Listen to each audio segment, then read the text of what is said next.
quieter than normal. I don't know why you got to pull me up.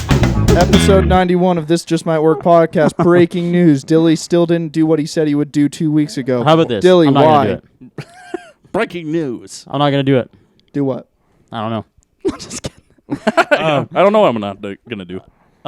Is it? No more promises will be made anymore in my whole lifetime, so that nobody can hold me liable or accountable to anything that I've said. Sounds like a great person So, but I should be a man to of be around. I should be a man of my word, but I'll just be honest now.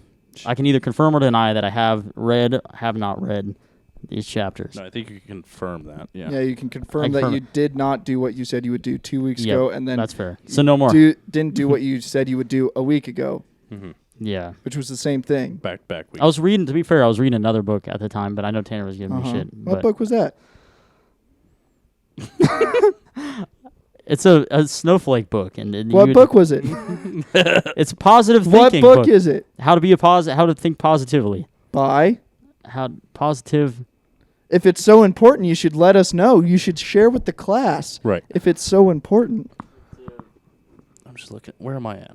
You're in the middle one, too. Okay. Oh, then is this headset? Oh, yeah. Yeah, that's the volume for the headphone. This is sensitivity. Okay. I just need a little bump. It felt a little quiet to me. Okay. Bump. Everyone needs that. So, power of positive thinking. By? Norman Vincent Peale. What's so special about it, Dilly? Oh, it lets me think positively. What have they talked about in this book? It's pretty. It's a really good book. I actually like it. How far along are you? I'm almost half. What is it? So then what's this first half about? So, I can any actually key takeaways? Yeah, he's talking about. He just put me on the spot. If you love this book so much, I feel like you surely know so much about it, and like you can remember so much about this book. I do. I can't remember. I can prove it in just about 0.2 seconds. All right, go for it. So, he's talking about different methods when something something stressful comes to your mind, right? Just fart? What was that? No, he hummed. Oh, okay. He's like, I don't know what that was. Like a Minecraft villager. So he talks about different methods of, basically when you think negatively, you have to be, at that moment, you have to realize, okay, I'm thinking negatively. Mm-hmm. Replace that with the happiest thought you can think of, which sounds like super snowflake, but you'll train your mind so subconsciously over time, all of that negative shit in your mind will eventually be pushed out because it won't ever come up in your mind. Because if you're thinking positively, naturally, it's just mind games. It's amazing. So yeah, it's based off of Christianity, definitely. Okay. Definitely a big part of it too.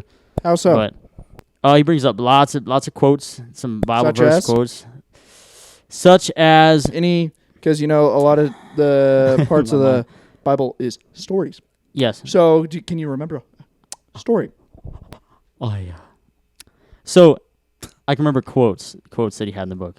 This is what he provided as quotes. Okay. So if if God is with me, who can be against me? That's one of them. That's a Bible. That's it. That's Philippians 4:13, I believe. Let me look it up. If it's not that one. First Philippians. Is that quote, or I'm thinking of the other one? Oh no, that's a different one. So I can do all things through Him who strengthens me. That's Philippians 4:13. Mm-hmm.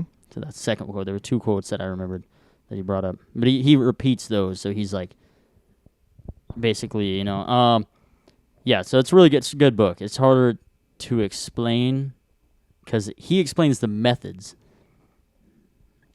of how to. We're not asking you to explain. We're asking you to give examples. We're basically asking you to repeat what you read. Oh, okay. Big things. Some might call that a summary. Oh, I like summary. So, because it's such an important book. You got halfway through it. It has to be hitting you so hard in the heart and the brain. It's changing your life in every way. If you are giving up everything else in order to be fulfilled with the knowledge and lessons this book is providing, you should be able to preach it like gospel. Well, Yeah, I will when Or are you just jerking with off and saying you read a book? I'm still jerking off, but I think that I've been reading it. I'm trying to finish it completely before I, get full summary of it. Full summary of the whole book. But I think so far a lot of it's repetitive, so it's almost like this book, pummeling into your skull. But it's a like more this book. Yeah, I like this one, but this isn't as broad. This one is on a deeper level, which is what I personally need to start with, and this one's more broad. This implies stuff. This one tells me stuff. Sounds like you're not going to get abroad if you're being so broad. Ooh. That's pretty clever.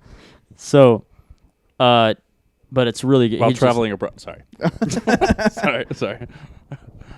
I think what you said was going through my mind so many times. I was like, what else can I think of? Well, so abroad. This is a good book. On God. On God. On God. Like, dude's got Kelly Blue Book up. He's like fucking looking up. Won't shit get abroad if he's being that broad. When he's going abroad, on God.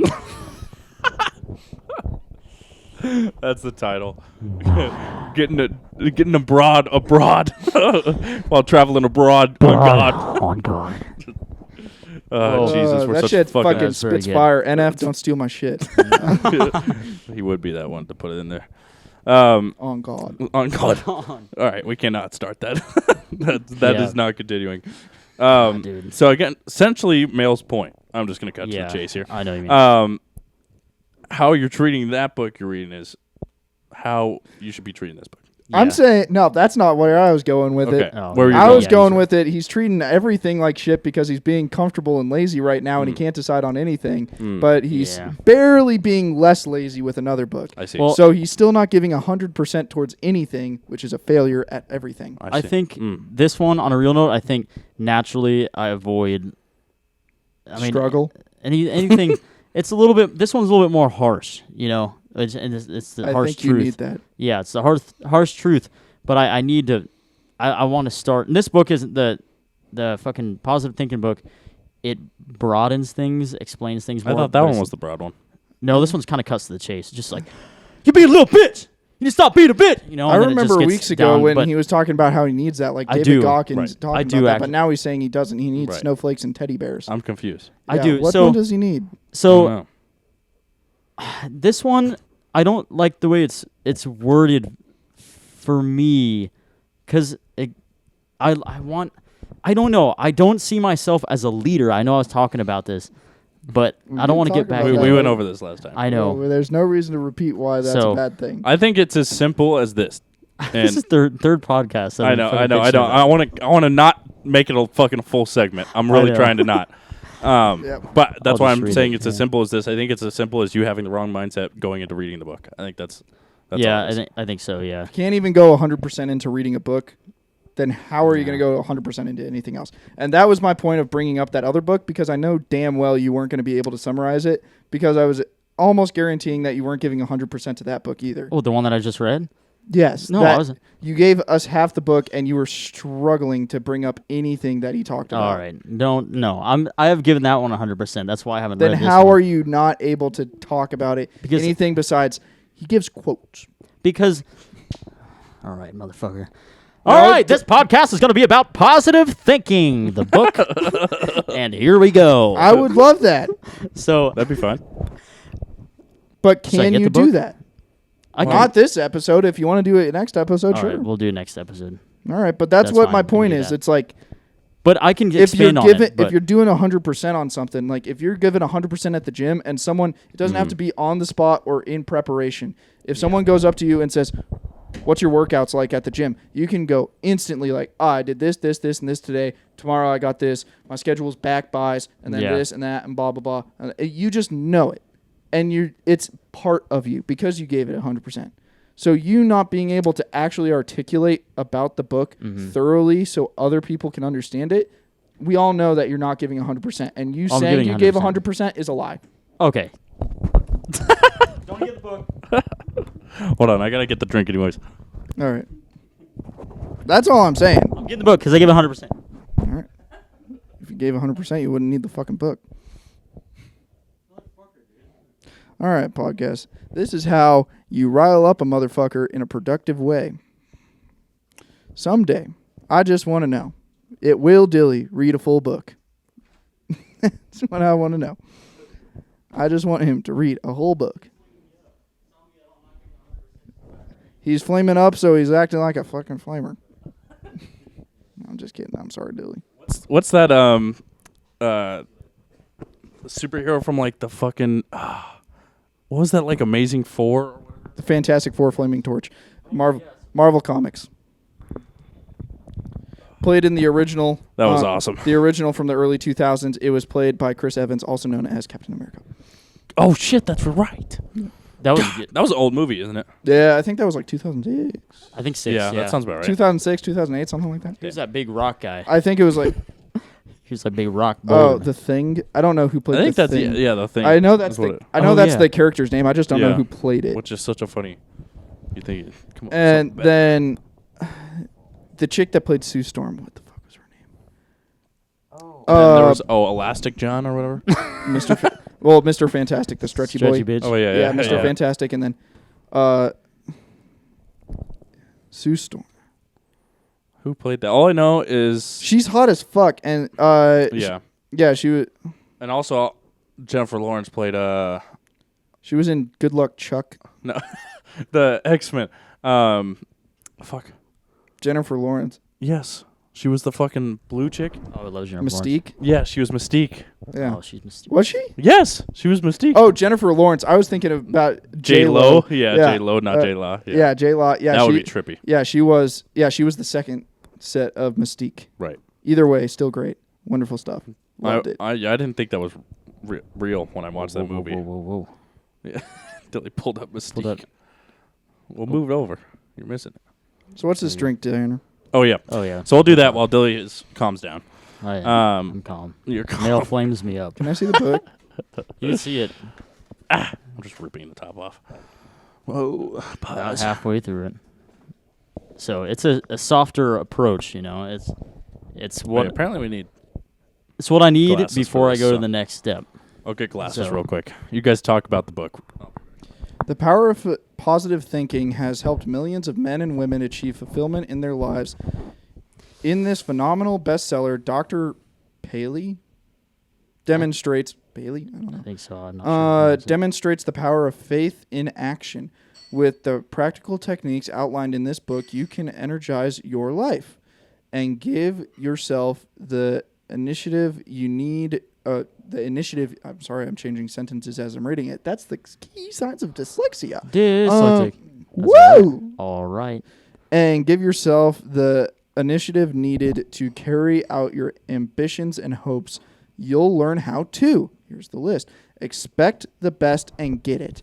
Believe in yourself and everything you do. Develop the power to reach your goals. Break the worry habit and achieve a relaxed life. Improve your personal and professional relationships. Assume control over your circumstances. Be kind to yourself. So yeah, it starts. It's bare bones. It starts. I think how to be positive, and then this one grows the leadership mindset, which is what I need. All I'm saying is I don't know. I'm gonna read this book now. I'm gonna read this book. You read it? Yeah, I'm gonna read this book for you. All right. But expect the best and get it. Oh boy. This motherfucker. Yeah. This motherfucker is punching for 9.5s at the bar every single time, and will refuse to talk to a 7 because he thinks they're below him. It's So well, they below it. he Anyway. expects the best. Dilly expects the best. He does, but he does not get it. So that Not anymore. When I was young. that can teach him something. Believe in yourself and everything you do. Yep. There you go. Yeah, you could use some of that. Try. True that. Develop the power to reach your goals. You already have the fucking power. Yeah. But Why do you need to develop it? You just need to actually use it. Yeah. That's not. You don't need any developing, Dilly. Oh you my just God. need to use it. Break the worry habit and achieve a relaxed life. Bitch, That's you not are as relaxed as a fucking wet noodle. well, I don't know where your worries are. Because I don't say You know, there's a lot. I'm not saying no worries. but I see what you mean, though. I mean, there's not a lot. Improve your personal and professional relationships. Well, you definitely need them. It helps, see? Assume control over your circumstances.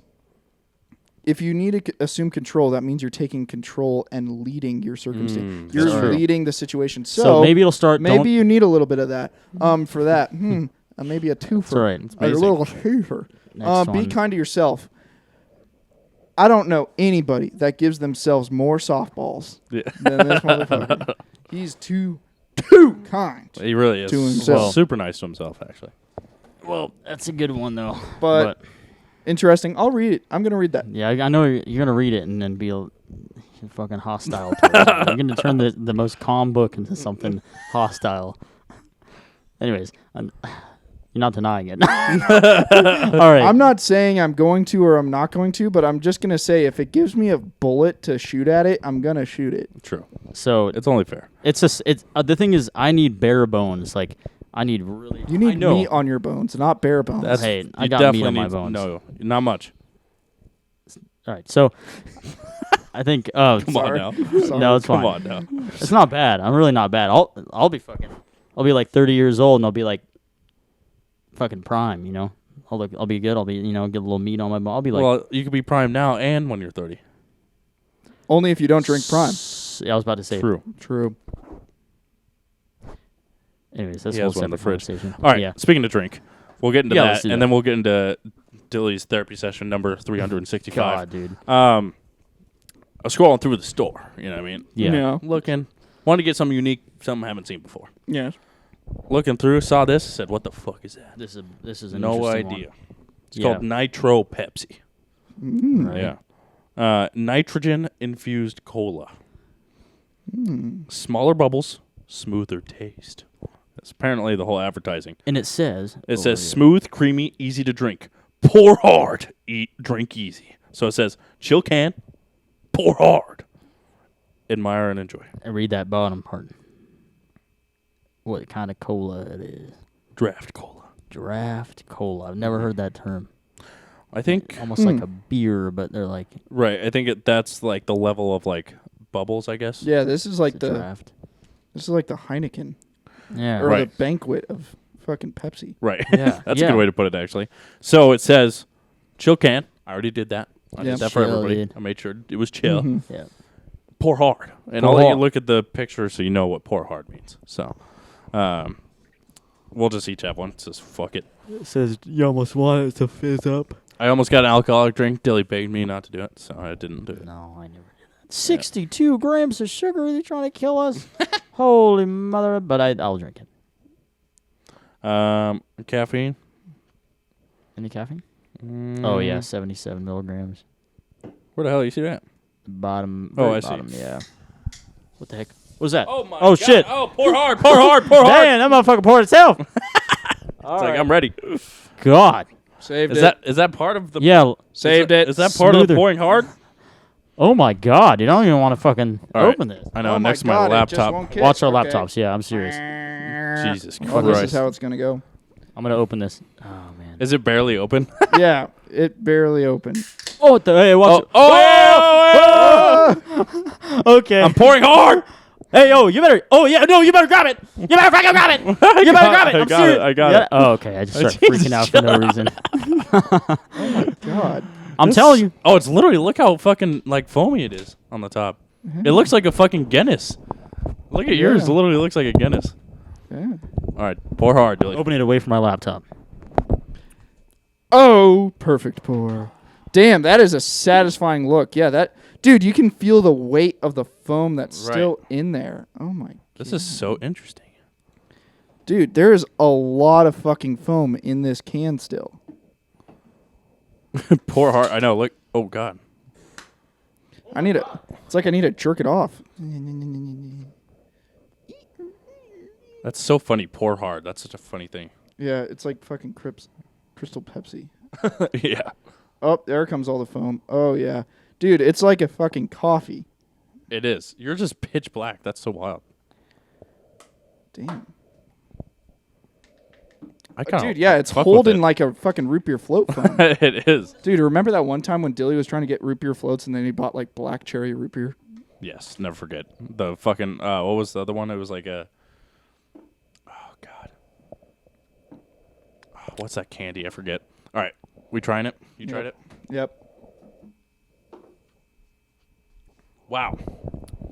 I tell you what, the foam is fantastic.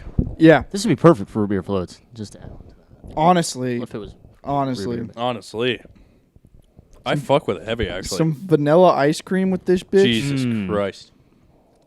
Some good old fucking vanilla lean. This would be perfect for some ex-alcoholics. Tell you what. A little sip of this. A little foamy foam. I wouldn't go that far, but, you know. A little foamy foam. You get the little... It'd be way too easy to put I think black coffee would be better because, you know, like, you want something that puts hair on your chest. That's true. This still tastes like this reminds me of, like...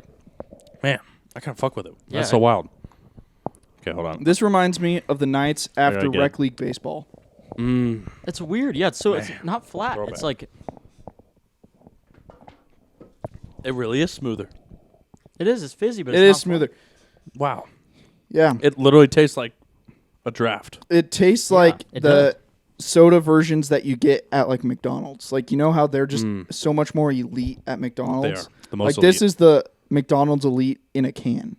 This would be perfect at, like, a fucking baseball game or something, you know? Yeah. That's kind of what he just said earlier. Yeah, what you're saying? the nights after a rec league t-ball game. Yes. Oh, yes, yeah. It's kind of making me hungry. My God. Yeah, you kind of want a hot dog. Jesus, don't you ever. Hold on, I got to clean up the table. I'll be right back. Yeah, it really does. Damn. That's interesting. Yeah, just Wow. yeah, it thinks you. Yeah, that's a great 4th of July, fucking summertime, fucking family fun time drink. It is, actually. That's really good. Nitro Pepsi. I am a fan. Yeah. I'm a true fan. This Oh, is pretty new. fuck. Do we know anything about this? Nitro. Fuck. Great timing. Great fucking time. Great. Yeah. Let me just, look it up. Let's see if we know anything about this. Easter. Nitro. I think it's just like another flavor kind of thing, like they were doing like Crystal Pepsi that way back when and fucking stuff like that. I think it's. I think so. I think there's nothing special about this. Let's see. Yeah, nitrogen infused cola. Huh. Very good. But the bubbles are gone very quick. I was gonna say it was very different opening the can. Now it's weird because now it's like a flat soda, which isn't good, but it doesn't have the bad flavor like a flat soda. So it's like I don't know how to feel. That's what I was about to say. Just the flavors exactly the same all the way through, but yeah, but now it's flat. But it feels flat. It's so weird. But the foam is like great. I don't know. I don't know what to think about it. I like it though. It was released in 2022. There you go. Oh, thank you, brother. Yeah, I think the issue that they're gonna have with it is, believe it or not, this sounds funny, but people aren't gonna want to deal with it fizzing everywhere when it opens. I feel like. Well, maybe if it was really, really cold, it wouldn't do that. I don't know, because the cans did feel honestly like mid-warm. Yeah, so or like mid-cold. Like they weren't like. That's probably true. I had them in there for at least a few hours. Yeah, they weren't like. Yeah, cold. Yeah, maybe slap them in the freezer for like 10 minutes. Yeah, 10 minutes. But just enough to get like a quick frost on the outside. Mm-hmm. But it, I mean, I wonder. It's almost so like interesting. Yeah. It's so weird. Literally the best way to describe it. Sorry, I'll let you keep going, Dilly. But it's like the flavor's perfect, but the texture almost is just not there at all. It's the weirdest thing. Like there's just no fizz. Go ahead. Yeah. No, it's I guess it's like beer. You know, people aren't gonna not drink beer because you open it up and it fizzes everywhere. But I mean, if people are like imagine opening this in a car when you're driving. Oh, I just want a little nitro Pepsi. And you just have to put your whole mouth over the fucking can. And then you're like, oh, yeah. And then next thing you know, you get T-bone.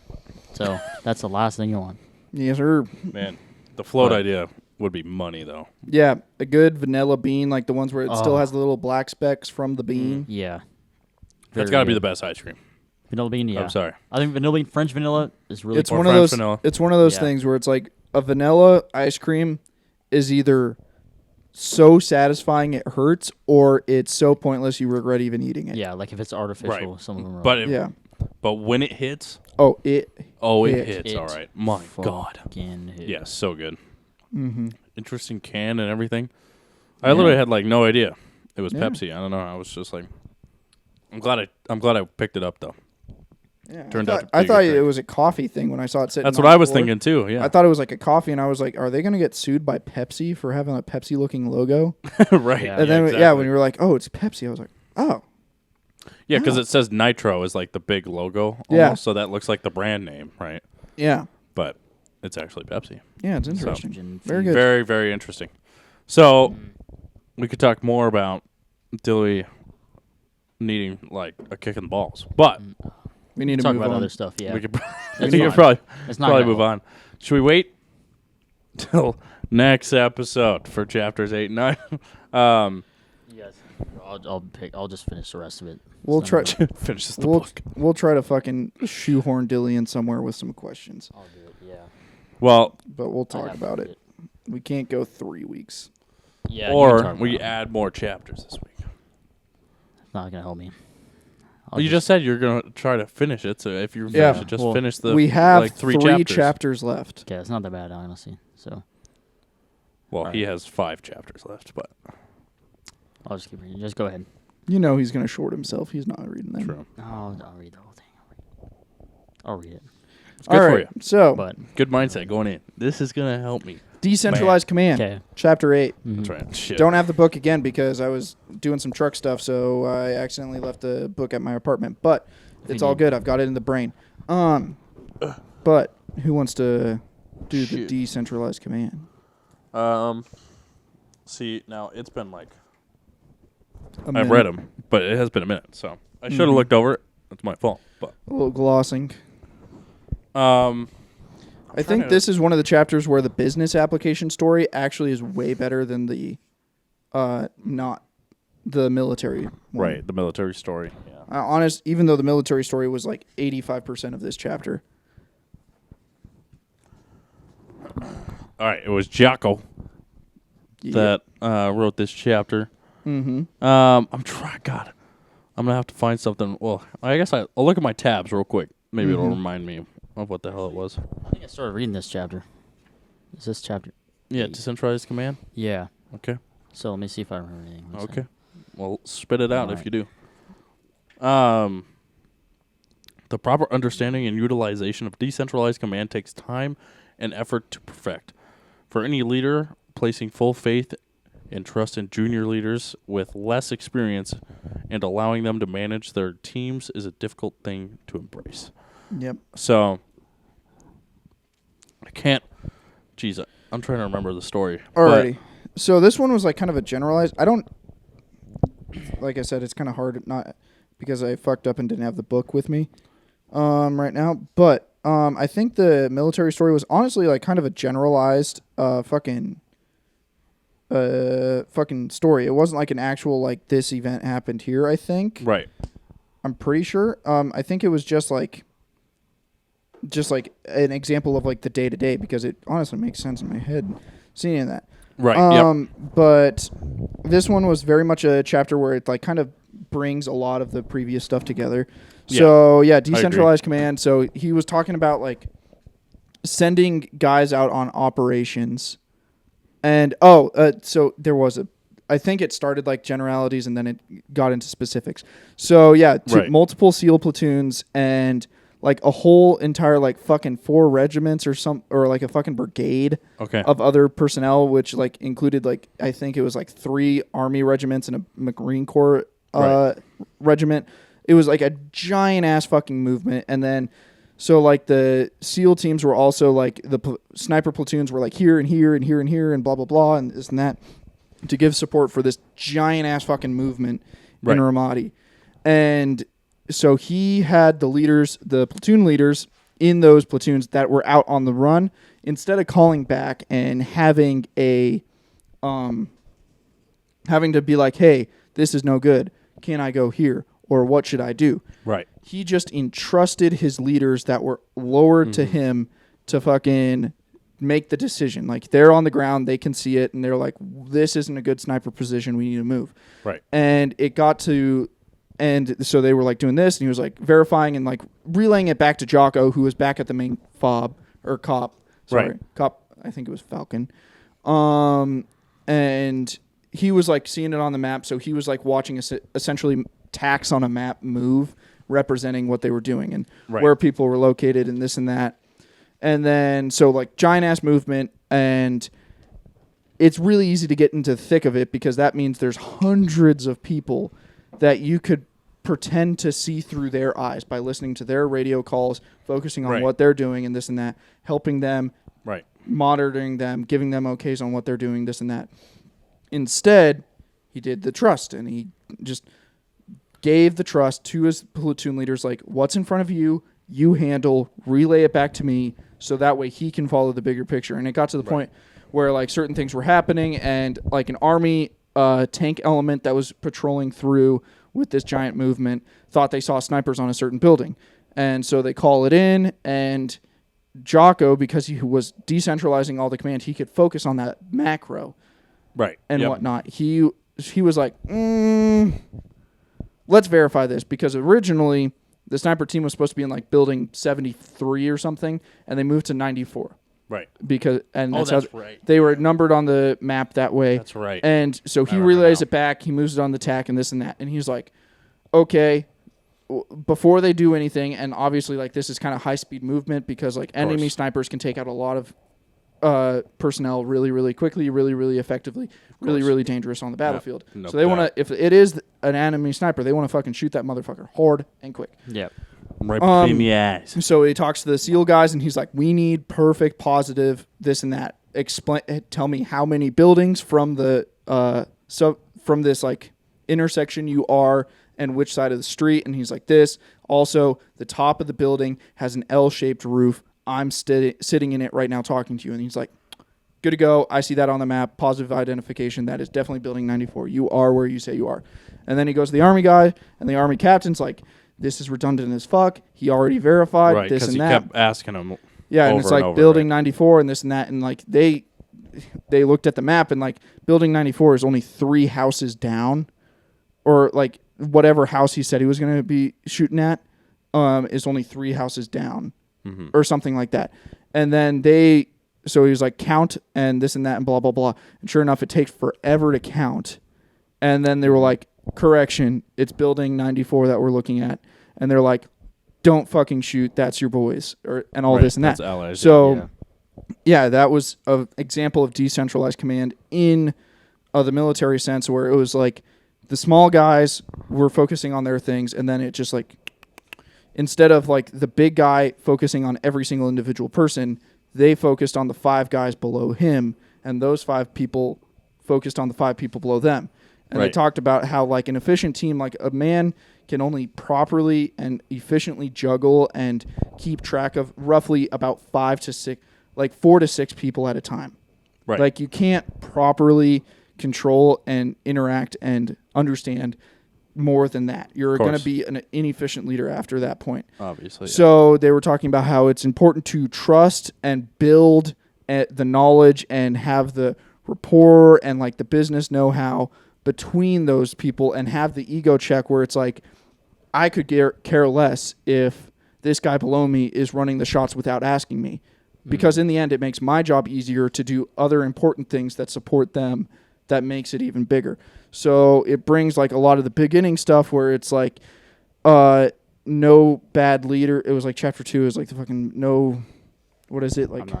Wish I could recall. No bad teams, only bad leaders. It's like like that, the vetting process at the beginning where you're like making your team, like you need to find those bad leaders and make sure they're not there, because you can't do decentralized command because you have to trust them. If you know you have a bad leader, this won't work. And extreme ownership, the checking the ego at the door. It's like if something happens, it's still your fault. Like if one little dude that you didn't even talk to the whole entire operation, it was 3 low levels of structure below you, so you never even talked to him, but that dude accidentally shot a kid, it's still your fault. Right. And you need to take ownership with that. So, but that, again, the training, the fucking making sure it's all good leaders, the fucking trust and all this and that, the extreme ownership and checking your ego and everything else, good. And you need to believe in your guys. Like anyone that you're ever... Full trust. Yeah, anyone that you're ever working with, you can smell when they're like, I don't think this motherfucker can do it. I'm sure this motherfucker can know all about that, when it's like he gives a task where it's like you need to put all this away and this and that and file this and fucking categorize that and make these 25 things ready for delivery for tomorrow. Right. And they give it to them, and instantly like 3 people walk by and they're like, there's not a fucking chance in fucking spit in hell that piece of shit fucking tumbleweed is going to make that fucking thing happen by the end of the day. Right. then you're literally making the problem worse. Sure, Dilly's probably not going to make it by the end of the day. You know why? Because you're not believing in him. You're making it obvious that you don't believe in him. So now you start not believing in yourself. Of course. Yep. Yeah, exactly. So I could go real quick on the business part of it. Go for it. I'll try. It'll be quick because just trying to. But it was kind of a quick one. It was only like 3 pages. Was the business part? Yeah, it was like 90% the military thing, and then like 3 pages. And then it was funny. The next chapter was like 15 pages of business, but he almost said a military story in the business part, which I thought was kind of interesting. Yeah, it was. But that's next. It like bled over. Yeah, I was so confused. I'm like, I thought this was the business part, but he tried to mix it in. But anyways, we'll get to that in a second. This is a decentralized command application to business, and essentially he's just talking to like a who knows, your president or lead manager of the organization. I think it was stuff president like of operations or something for this investing company. Right, and essentially he was asking him like, "Where's your organization?" or org chart is what it was, and saying like, who is in charge of who and stuff like this. So.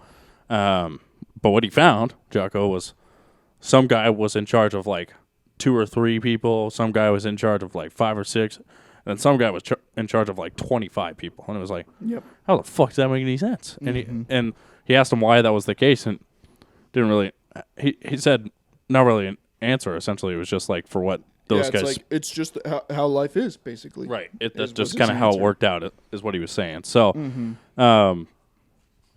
essentially saying, that's where you need to apply decentralized command and simplify the whole thing, because he got the president pretty much to admit that the best amount of people is like 5 or 6, and he even asked him like, where's the best managers? How many people are they in like charge of? And he said like 5 or 6. He goes, exactly. That's like the ideal number of how many people for you to manage or be a leader of in front of and stuff. So. Essentially just said simplified it. That's what was one of the things I wrote down, or at least highlighted, was that this is why simplicity is so important. Proper decentralized commands require simple, clear, concise orders that can be understood easily by everyone in the chain of command. Yep. Which I think that's probably why I highlighted that, because that's pretty much just sums up the whole chapter, honestly, in that sentence. So, and I think I can't remember exactly at the end of that story, but I think he made it a little more clear and concise with all the junior leaders. Yeah, and they made it a little more smooth, I guess. Yep. So, it's a pretty good chapter. Essentially, just have full trust in your junior leaders in command, and let them control what they're supposed to control. Trust them to control that, and make sure the whole ship is sailing smooth. And I wanted Dilly to read this chapter, but you know who needs to read this chapter even more importantly? Every dusty old piece of shit fuck that is like sitting at the DMV or something that's talking, or at the bar talking to his other fucking Vietnam fucking buddy or Desert Storm. It doesn't have to be a veteran or anybody like that of a war. It could just be someone in their 70s. Specifically, yep. Yeah, pretty much. Just the old retirees, where it's like, and they like talk about like the fucking downfall of the most recent generations and this and that, and they're like, and they all of them always have the fucking saying of like, if you want something done right, you gotta do it yourself, and it's like, not necessarily. Like, you can get it done correctly if you do it yourself. Right. It's possible. But that's not how you make it continue to do it right. Because, like, in that fucking business thing, it was like, it was doing great when they only had, like, 5 people. And then when it got to, like, 21 people, a new generation, it was fucking nothing. Right. It was shit again. Right. So, like, these old dusty old fucks need to fucking read this and be like, maybe I shouldn't do this myself because that literally handicaps. I bet most wouldn't say that, but yeah, I know those dusty old fucks. Right, dusty old fucks. It's funny they always give shit about our generation because they're the ones that raised us. Okay, let's be honest. So. We're gonna do that when we're 70. Oh, 1,000%. We're gonna look at the fucking next. It's like a rite of passage every single time. It is. Yeah, it really is. It's just like we're already doing it. Like we are already doing it. Like we were born in '99, but literally we make a joke of it whenever we hear a younger person say their birthday and they're like 2000 and we go, whoa, we're like, no, dude. I remember what I was doing. I can't believe it. You're a baby. You're born in a compound sentence. Yeah. How is that possible? You were born in a compound sentence. 2000 and? That's the craziest thing. I was just talking to my... Is your birth a graphic novel? Yeah. I was just talking to my dad about this, funny enough, just like Harry recently. Potter and the Sorcerer's Stone? Yeah. The last... What? Jesus. God, that's insane. But we were talking about it, and I'll play like Rocket League and shit, right? Obviously, all ages play the game, right? All ages. And I'm talking all ages. Yep. We played, and it had 2014 in their name, this person we were playing. And you can type to them, right? You can type in the chat. And I said, please say this is not when you were fucking born. That's what I said. And it just goes, yeah, I'm 9 years old. I'm like, oh my God. So I'm like, and of course, really good at the game too, right? Yeah. And I'm just like, I'm getting so fucking old. I remember 2014. Yeah. And he was born. It's insane. Yeah. I can remember probably the day he was conceived. Yeah, 2014. We were in high school. We were listening to fucking... We were listening to What the Fox Says when he was Oh, Jesus. man, dude. Woo, that's a throwback. Fucking Harlem Shake. They got to bring that shit back. Man, simpler times. God, we don't Gummy need Bear that. song. I'm kidding, but Gummy Bear was like 2004. That was like, way back. dude, that was Way back in before? his grandpappy's day. Wow. Oh, man. That's crazy. But yeah, 2004, that was a millennia ago. it really was. Feels like Yeah, I felt that way. Like, can't remember. it's still fucking hilarious. Like the fucking when I talk to young kids and I'm like I play the fucking AOL dial-up noise. They're like, huh? And they were like, what the fuck? What is that? And I was like, well, it used to be a real noise that came from dial-up internet, but then AOL kept it. And they're like, why would you do that? And we were like, I don't know, but that was an early 2000s thing. Like, they programmed that noise to signify your internet was loading up. And they were like, internet loading up? They're like, loading? Isn't Nowadays, the internet nothing just... fucking loads. the website loads up on the internet. The internet doesn't load up. And I So was like, funny. no. Oh, yeah. You don't understand. The internet loads First. up. Jesus. Yeah. How do you play with people with video games? You go to their house. Yeah. How do you know Hang if out with you them. can come over? You knock. Yeah. And you know what's... You knock on the door. Right. You get your mom to go over there and meet her mom or his mom and make sure say that hi. she's not a child trafficker. Yeah. And you're good. And that's how... Yeah, that's and really then how it you works. just walk through the woods and go to their house. But what who that was simpler. Yeah, Yeah. it's Oh, so man. much easier. Where, Christ. dude, back in the day when you just Nobody's doing that now. Dude, No. you had the freedom That's of your insane. bicycle, and Right. literally it was Cruise just around. like I just know mom puts food on the table at 6 o'clock. God, and that's a good. I love my this. ass is fucking hide if I don't show up at Gotta be 5:30 to back. wash my hands Those and memories. put the table. Put Set the the fucking table. Yep. set the table. If I'm not back to set the table, I'm fucked. Done for. Never Yeah. going over But to other Richie's than house that- ever again. But other than that, ride my bike. Like fucking Man, like that one insane. time in freshman year when I aimlessly, just because I was bored one day, I rode my bike 50 fucking miles round trip to a fucking Chatfield State Reservoir. I think I Oh my remember that, God, actually. Yeah, I think you, Yeah. you I were think I talking actually about that. My mom worked over there at a store and she in fucking Centennial, She's and like, I just rode in on a Saturday, and she's like, "Did Dad bring you or something?" And I was like, "No." And she's like, "How'd you get here? One of your friends?" "No."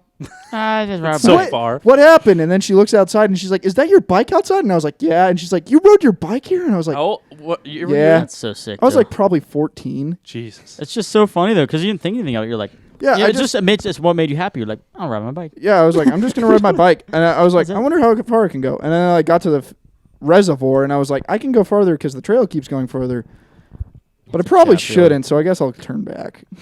That's Oh, an- man, dude. You know So what's crazy? cool, Thing about that is that those days are gone. Yeah, Yeah, the Letting kids go on every their single bike and shit. dude, never. I fucking shake my head in disappointment every single time I'm running on the fucking green belt, Mm-hmm. and these fucking 14-year-old kids are whizzing by on an electric bicycle. Yeah. I was like, Dang. no, No, you can't they're go. not even pedaling. You're going the fucking Yeah. distance that I went Right, assisted. because you just have assistant. Like what the fuck? Like Right, no. a battery motor on the back. Yeah, or whatever. Like when I went 25 miles aimlessly because I was fucking brain dead and bored, Right. it meant something in the end. Yeah. Yeah. Your I- electric bicycle just means your battery died. Right. Yeah.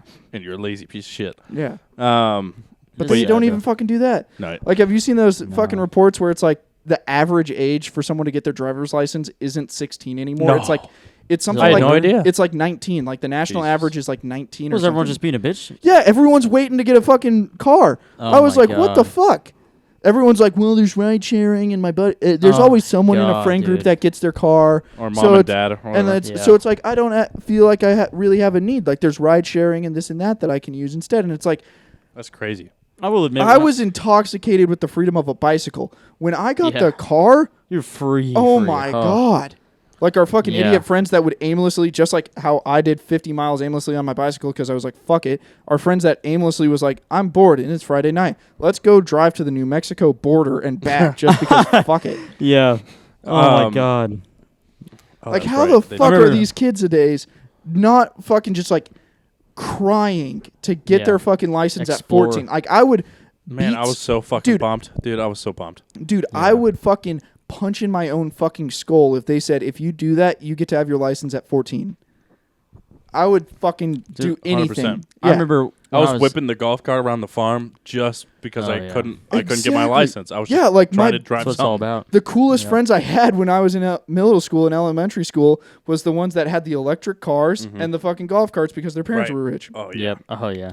Like, if I could ride those things, that's the best house to be at. I would go to that house. I'd play Midnight Club. You know that car game? Yeah, and then you go cruise I'd on go that? first person Midnight Club, and I'd fucking pretend like I was driving. God, dude. I was so fucking excited to drive. That's what I would do. Yeah. Same with along with the gaming thing. Back with that. Mm-hmm. Nobody goes and plays split screen nowadays. Yeah. That's times of the past. And I was talking which to is so crazy because that even was the now, best time. Yeah, even now it's like people will be no like, matter what. Yeah, people will just be like, oh, I'll set up over here. Like, right. If you're like, say, if you have a brother or something, they still have their own consoles and they're playing with headsets and shit. Yeah, everyone has their own consoles and everything in their room. So it's like, okay, I'm going to my room. You're going to go to your room, and we're still going to hang out and talk. But like, and it's so crazy. It's so wild. Another wild thing I was talking to Tanner about the other day.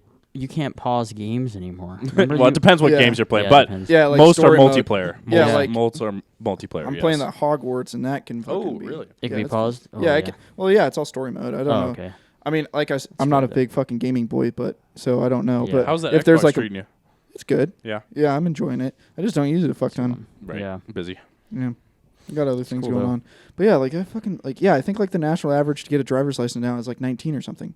Man. That's it's insane. So fucking insane. I wonder what the age for like average age moving out of a parent's house. I heard it was like 25, 26 or 26 last time I checked. But I guarantee it's probably up from there. Yeah. That's insane. Which is insane to think about. Yeah. People in their mid-30s. It really breaks your heart. You're like, fuck, dude. Like, what the Yeah, fuck? they didn't get to experience all that. What the fuck? No kidding. I know. Could be worse.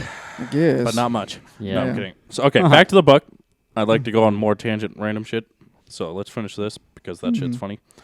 I almost, when I was reading this like 2 weeks ago, or it was a week ago because I did it all on the day of the pod last time. So I remember reading chapter 8 and I was like, fuck, that was long. And then I got this page and it says part 3 and I'm like, you know what? I'm going to stop there. We're just going to talk about chapter 8 because I think that's good.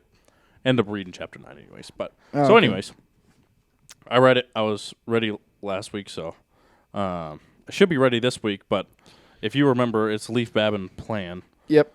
Lots of pictures. Lots of pictures. So, so Leaf Babin Plan. So this one was talking about how while they were in Ramadi, after a few months of being there, they finally got, like, and it's funny because, like, they're just, like, so fucking gung-ho to kill fucking terrorists. They want certain really fucked up missions.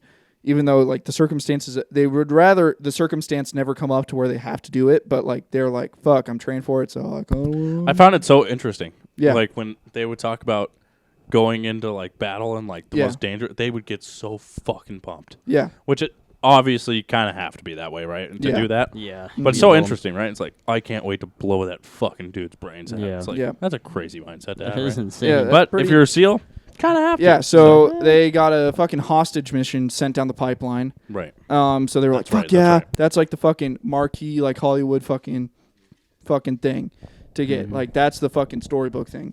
So they're planning it. They make their plan. We're missing that. Like, and he was making an explanation and a joke and, like, kind of inside look of what, like, SEAL teams also is a lot, where it's like the planning phase and, like, you give the operation orders to the guys that are actually going to operate. And he's like, the fucking way you do that is a PowerPoint. And, like, the commanding officer of the battalion and, like, the That was this chapter? God, it felt like Master Petty Chief. A while ago. Yeah, Master Chief and all that are in the room, and they judge your PowerPoint always being like, need more slides, need more visuals, need more this, need more that, blah, blah, blah, everything else. So Jocko goes to him, and he's like, no. Make a good plan. Make it to where the operators know what to do. Make it sure they understand their individual missions, give opportunities to ask questions, and give opportunities for the lower guys to worry about the minutia of the things instead of, so again, decentralized command. So that fucking lapped back around. And so that way you can know the full operation and this and that. Yep. So they do it. Last minute intel comes in, and it's like, hey, this hostage rescue isn't just going to be in a house with like 6 dudes with AK-47s. New intel also means there's IEDs in the front yard of this house, and there's in-bunkered machine gun positions. And Jocko and Leaf, so sketch. Yeah, Leaf look at each other, and they're like, well, you're going to get some shit. Have fun. And that's it, because they trusted their plan, and they went along with the plan. They had a plan, in-depth plan. Yeah, they had an in-depth plan that took all the risks, because obviously with the hostage rescue, you don't know what the fuck you're going to walk into. Anything with war, you don't know what you're going to fucking walk into. Anything. You're like, I got a pretty good guess, but in the end, it's a guess.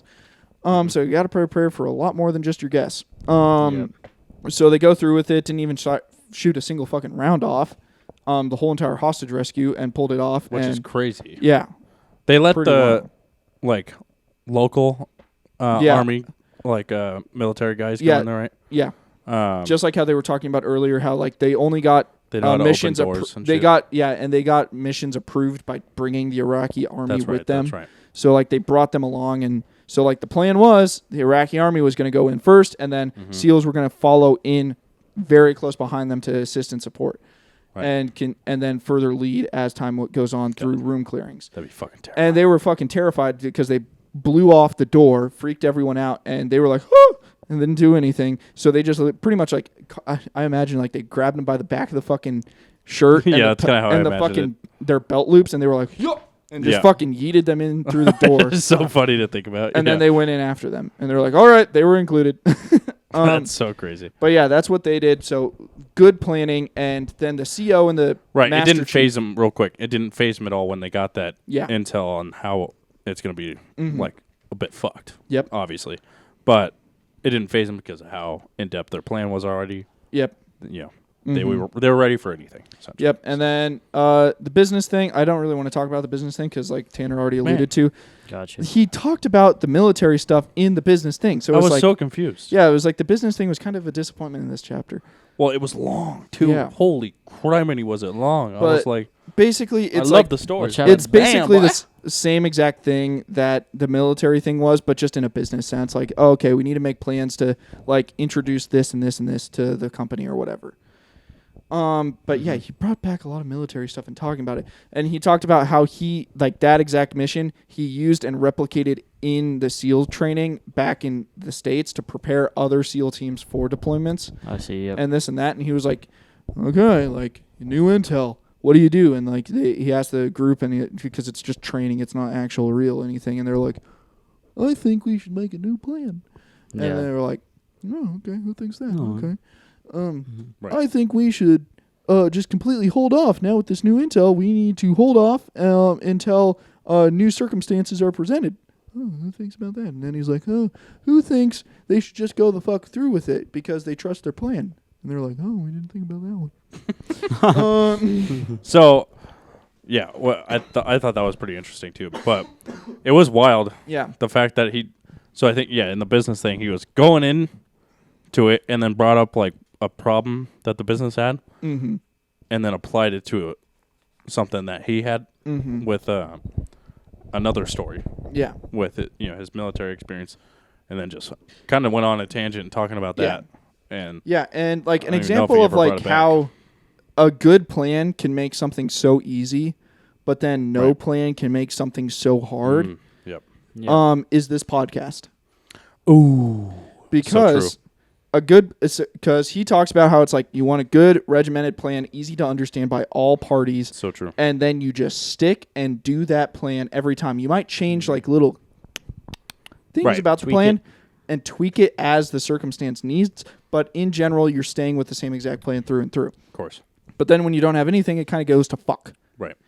So we have a good, regimented, simple plan that all of us understand for filming the podcast. It's True. Sunday night. We message each other Sunday morning, make sure we know what time we want to do it. Right. And if we need to reschedule because someone's on a trip or something like, or someone's fucking sick or something like that. Right. And then we're like, okay, which day of the week are we going to do it? So that's a really simple, easy plan and simple to follow. And then we tweak it with the times of when we do the podcast, and that's it. Right. Yep. Great plan, easy plan, simple plan. It was super easy to understand. Our pod talks to plan the podcast. We don't have a fucking plan at all besides we're going to talk about the pod. Right. We don't know what day of the week we're going to do it. We don't know what time of that day of the week we're going to do it. We don't know exactly what we want to be talking about. We don't know if we need to be including stuff in the in our documents that we share before or after or during or what. And that's why. And so we fucking suck at the pod talk and planning for this podcast. And we always just end up winging what we talk about on the podcast because our plan for the pod talk to prepare fucking sucks. Right. And that's why it doesn't happen very often. Yeah. It's because it's not very planned out. Yeah, so that's fucking shit planning. And I mean, shit planning, good planning takes a lot of personal control and ownership as well. That's right. Like, that's a lot of a big, I know I was supposed to do it this way, but I didn't, so I fucking suck. Right. I need to fix that next week kind of thing. But yeah, there you go. That was the fucking chapters. We got 3 more to go. 3 more to go. Do we want to do all 3 of them? Yes. Okay. Cool. So I'll just finish the book. Yep. And I say that because I will be gone this next weekend. So it is this leaving weekend. Friday, going on vacation. Oh, there you go. So we got 2 weeks to fucking finish the book. So I'll finish it. 2 weeks. Done. Not ending the podcast now. We can do a couple more fucking we can do funny some more. topics and shit. We can do some more conversation. We can talk about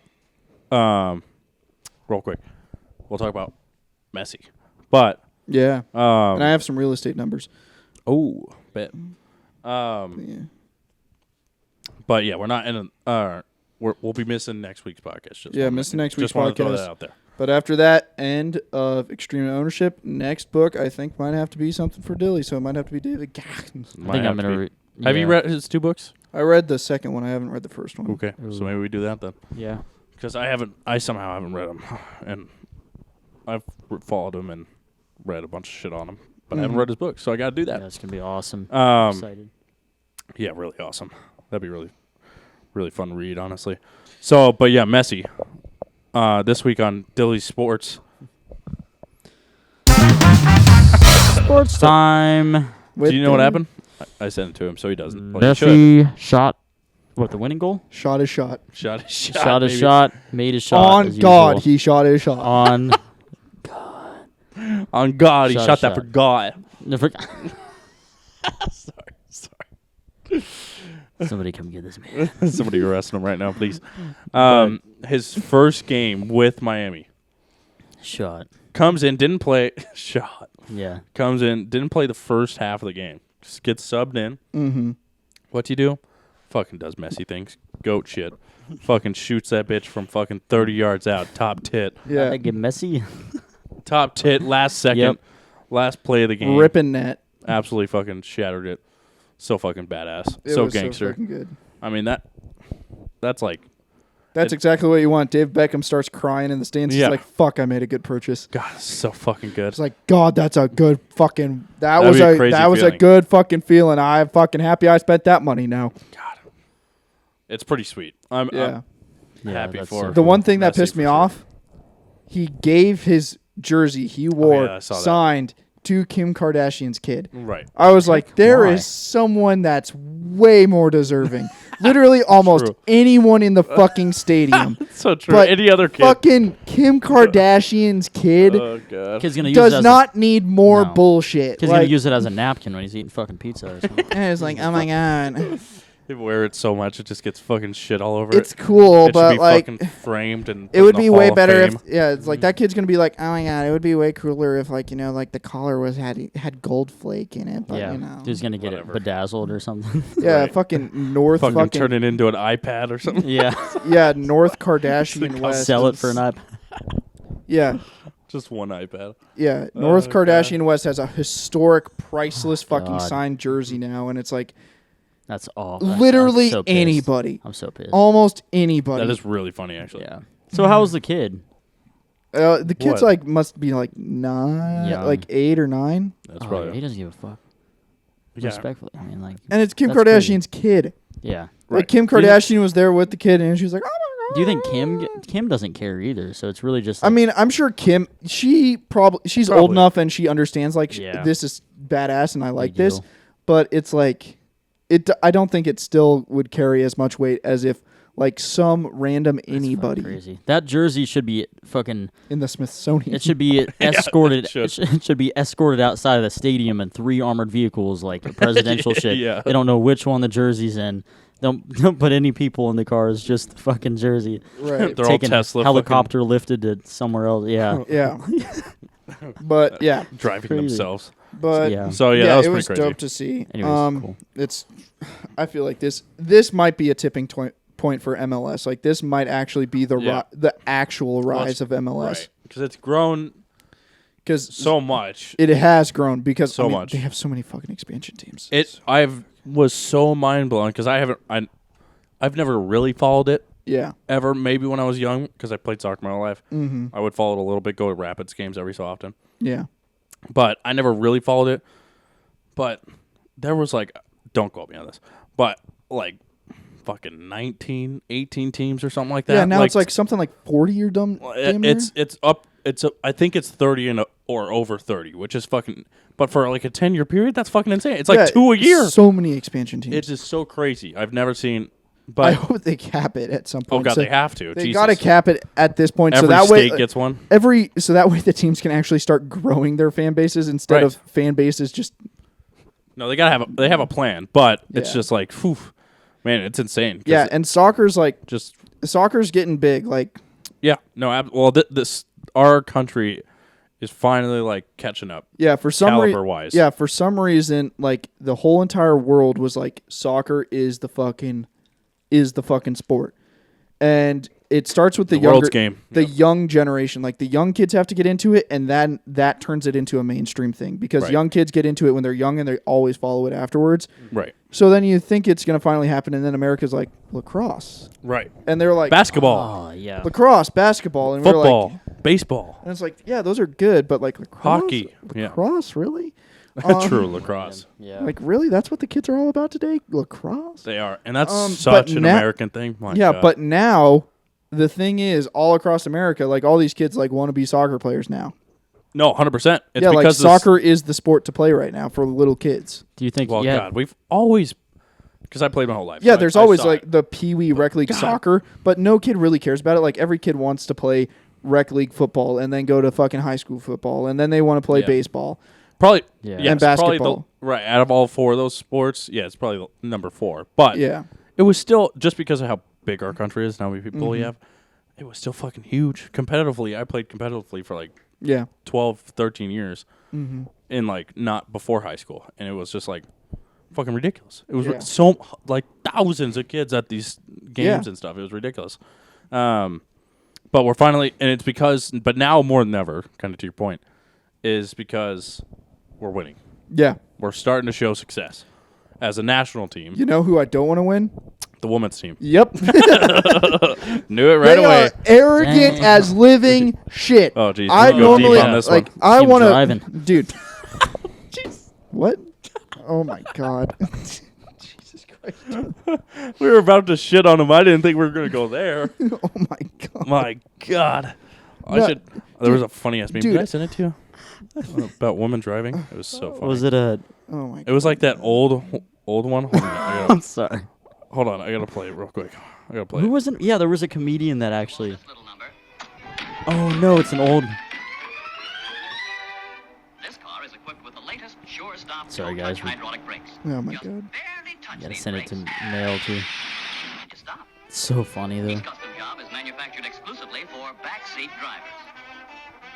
Oh god. Finally, it's- a foolproof garage. Hold on. This setup will keep your wife from cracking up the fenders getting in and out of the garage. And the garage lifts up over the car, This so new directional taillight signal is equipped with a loudspeaker. It not only signals which way you're going to turn, it also announces show mail too. turning left, turning right, turning right. It also works with women drivers. God. Hill climber special. Oh my So god. savage. Yeah, that was a good clip. I don't know. 1951. But That's when it came out. yeah, Crazy. fucking different times. brutal So back sorry, then. the U.S. women's soccer team. Go Yeah, ahead. dude. I'm a Not all of them. red-blooded American. Right. Patriotic as fuck. Normally, Big when it time. comes to USA, I'm gonna fucking root for it. I fucking started crying during the national anthem at the rodeo. On Amen. Just the other day. yeah, just the other day, yesterday. I know I was jealous. Come I'm on. like, fuck, I gotta go to Yeah. that. Yeah. Or Friday. Yeah, Friday night I went to love that, rodeos. and I literally cried during the national anthem. Man, it's hard I not was to. fucking crying. Yeah, seeing I do most of the time. all of the fucking just beauty that is this country It's so. on display at the rodeo. It's the best way to So experience it. Honestly, So fucking good. so good. So it really is hard for me, for someone to do something to where I'm like, I would rather see America lose. Right. Yeah. Those arrogant people really made it easy for me, especially Megan Rapinoe. Oh my god. Rapinoe. Like Megan Rapinoe. Yeah, she's the most. fucking. Never mind. Fucking arrogant piece of Super shit. arrogant. She look. Yeah. Let me look her up. So Oh, it's like you already know. it was like what, like No. wasn't it not what Lesbian. 1990? What 1990? What was it? His face. Yeah. What was it? 1990? What when the women I'm not U.S. saying it. women's won their first World Cup? The first one? Yeah, Oh, 1990 something, I thought it was. or was it 2000? No, All God. right. I plead the fifth on It this was- one. I'm not going. Okay. I thought it was 99 or. No, Can you look up when the first Women's World Cup was Yeah. won by the U.S.? But there's this iconic fucking photo from that first World Cup, and Yeah. I'm sure you know exactly where I'm going with 100%. this. On her knees, yeah. jersey in hand. Yeah, she took off her, and it was super controversial at the time. Right. Because she took off her jersey. She's a woman that took off her jersey, and then you only see her in a sports bra. Gasp! On the Right. Yeah, international let them things stage. Out. God damn it, Sorry. Dilly. I'm sorry. Jesus Christ. So I looked. Was it World Cup? Yeah, first So Women's World 91 was the first Oh. one we won, Oh, but it was okay. 99 is the one you're talking about. Oh, was but it? it was here. Oh, That's yeah, why it was that's such a big right. deal. That's right. We Yeah, won it in California. Yeah. that's right. But yeah, she did the fucking slide, and it was like iconic, and it was like, this is the fucking peak American fucking values. Like, this wasn't them. Right. Like, they fucking screamed their heads off, excited as hell, not because it's like, we the fucking deserve it. We're the best around. It's like, we fought our asses off. We did so good. Hold on. We fucking grinded to fucking pull this off. And that was Absolutely. amazing. It was amazing. the Awesome past for women sports Yeah. and women's soccer. Absolutely. and the past two Women's World Cups specifically, when you watch the American team, they are arrogant as shit where they're like, it's honestly disrespectful that you're literally making us play. No, Like, no clue it's on. disrespectful that you don't just give us the cup. Like, we deserve the cup because we're us. Not because we play hard. Not because we're the best. Arguably, you are the best. But right. it's because we are we. Right. We Yeah. we have problems in our life. Is it because it's a women thing? No, it's Oh. just this team. Other women's teams across the world don't do this shit. But for some Yeah. reason, the American women's national team has Yeah. embodied a Well, I'll tell culture you- of like, America. our shit doesn't stink. And honestly, you should just like swallow our piss and spit and Right. say thank you. Well, yeah. It's because they have it so good. Right. It's Yeah. gotten so good that they feel like it's the worst. Like, I want them to lose like 5 times in a row. They're probably going to win. But Yeah. um, Didn't they just beat this past week Vietnam? yeah, it Yeah. was Vietnam. Yeah. Oh, dang. Which of course 3-0 is kind of shocking that it was only 3-0. But I just want to see them lose so bad. I know probably not going fucking- to. I will say I saw the video you saw. It was like half of them refused to like not look at the flag and sing along to it. Yeah. There was like a few that were, Yeah. How and could you do like 2 of them are born and raised in Colorado, Mm-hmm. and they were singing along. So I was like, okay, at least they were doing that. Yeah. Thank God. It's just And they're like the new stars, yeah, which is good. Thank God.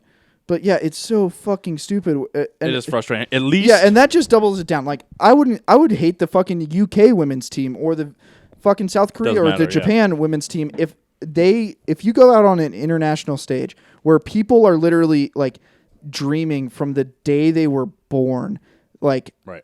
if I work hard, I can make it there. and I can make a difference on my team to where we could win the World Cup if I work hard at it. Yeah. But then when they go out on that stage and they're like, just give us the fucking cup already. Do you even look at us?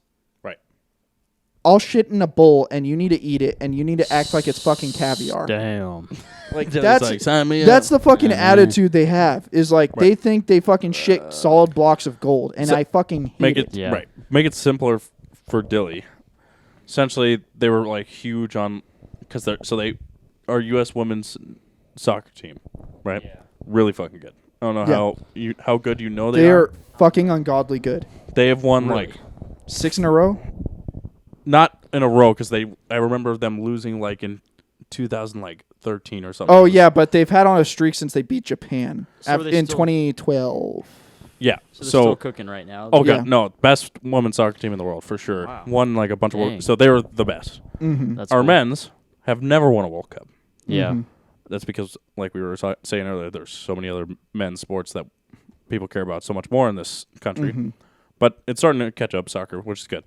But the big political statement that the women's national team, because they keep winning, so like if we keep winning, we should be paid the same as the men. Yep.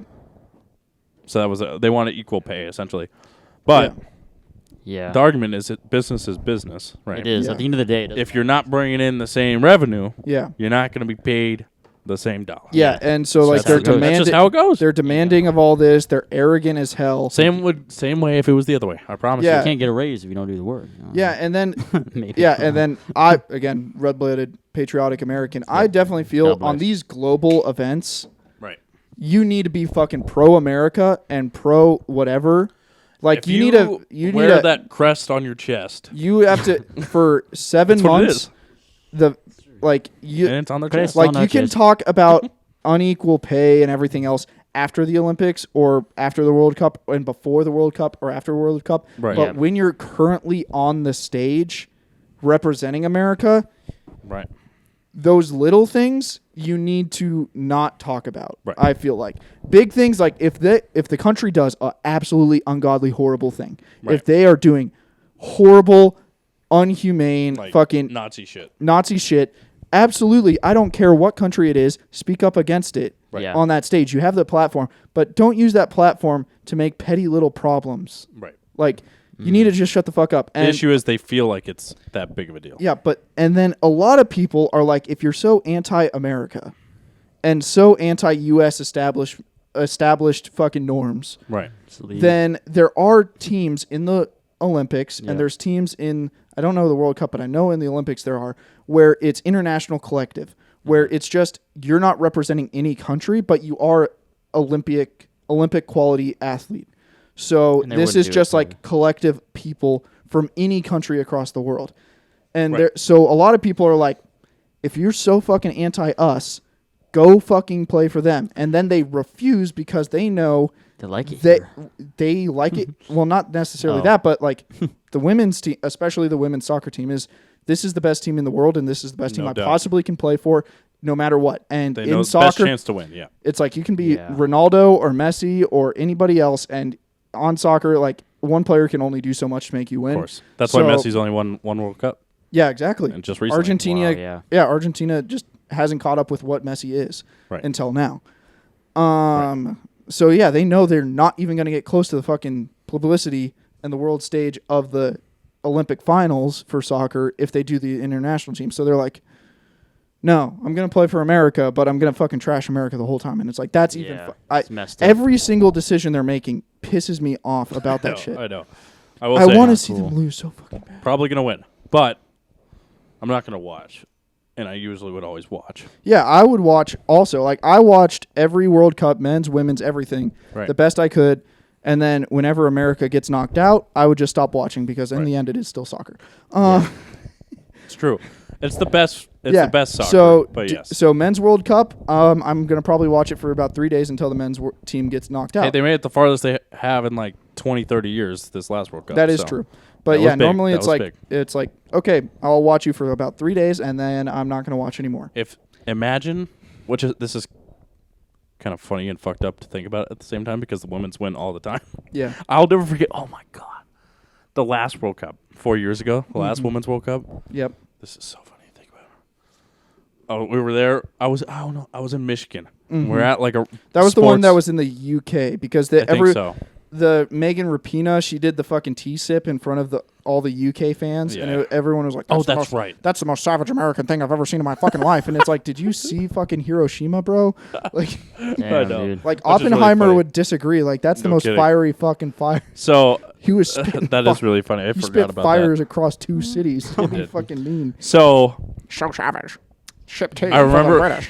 I remember watching it at a sports bar. Okay, it's packed in the sports bar, right? Everybody's watching it, and then they win.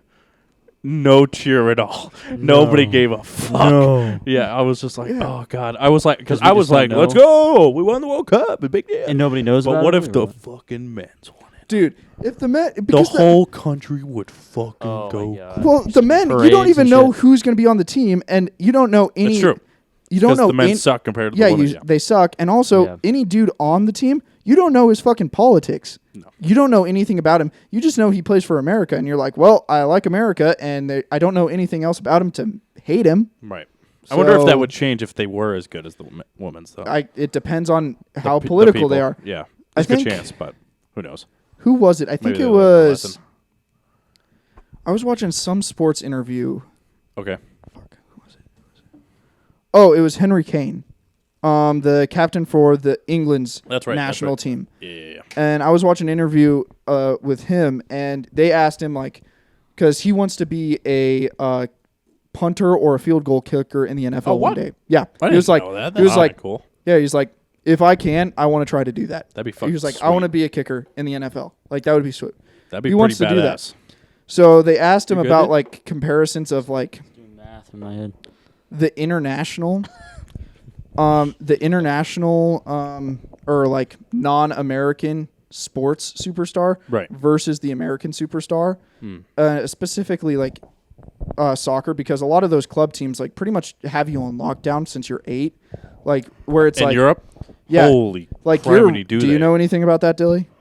They are regimented as fuck. really Like cool. I think It's the wildest thing. like Barcelona Messi, recruited Messi from Argentina, so they recruited him from Argentina, brought him over to Spain when he was like I think 10, No, Oh. I think younger than that. Like, younger So than dude has 10. a So gift. he Oh my god. Well, yes, he that's the definitely had a thing, and gift, but- so yeah, it's insane. And they're like, this is how you're playing, this is how you're speaking in the public, this is how you're dressing in the public, Wow. and this is how you will never ever fucking talk, or we're cutting you. No questions asked. David Beckham had a lot of problems with that with his team in the UK because he would start getting the tattoos and the long hair and shit when he Yeah. played, and they were like, this isn't fucking flying. Like they got pissed at him because he wore a hat and sunglasses one time when he was watching a match he wasn't a part No of. way. Yeah, like They're they that strict out there. they about- are strict as fuck. Like they really care about image. soccer is everything, obviously. Yeah, so like those international guys, and you can see it in the NBA too. Like all the Serb, like Luka and Jokic, they're really fucking quiet dudes, and they don't really talk about their own personal opinions about much at all. Yeah. Like, but the American Stay guys do. themselves. So Henry Kane was just like, yeah, like he was basically like, American guys are fucking wildin', like Yeah. wildin'. Like I can't believe.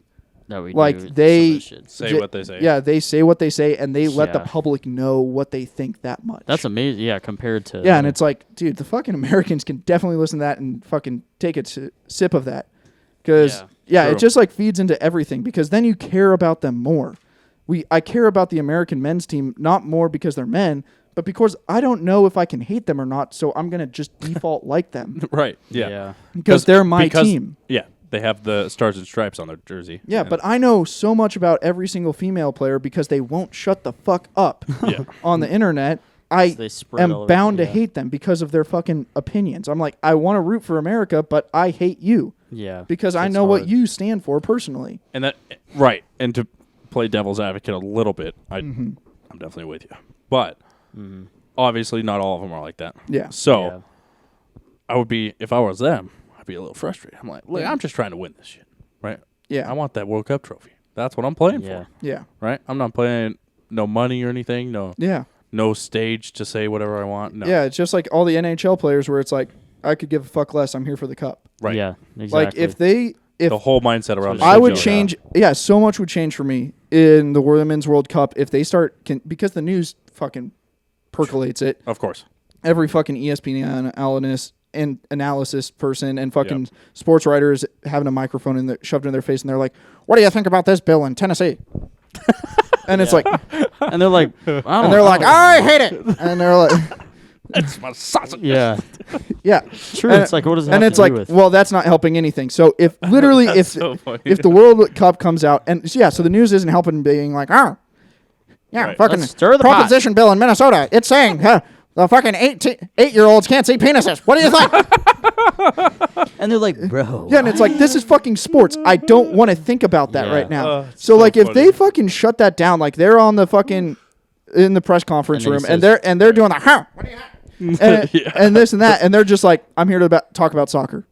Right. Yeah. I would change instantly in a heartbeat. I would be so USA women's team if they were just like, I am here for fucking soccer. Right. Yeah. I am not here for this. so You can stupid ask that we me have when to. I'm not playing, when I'm not here for soccer.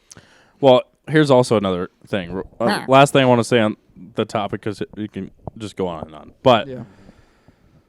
what's another big reason why the women's team is so much more dominant to other women's teams versus the men's against other men's teams? Because it's all they have to make money. Well, No, it's So- true. Like the Yeah. men's honestly don't care about the national team Yes. because they make millions in here's other where clubs. I'm going with this. Yeah. But I think mainly, not mainly, a big part of it is, at least, how many other countries, when did they start allowing, like, Oh. you know what I mean? Because the men's, it's been going on for like 150 years. Yeah. World Cups, right? Long ass time. I think the first one was in 91 or something, and I think we did win it, or maybe Japan won it, or something like that. But I think it maybe was the first women's World Cup that the 91, yeah. We could look it up. Don't quote us. But anyways, hasn't been going on for too long, right? Right.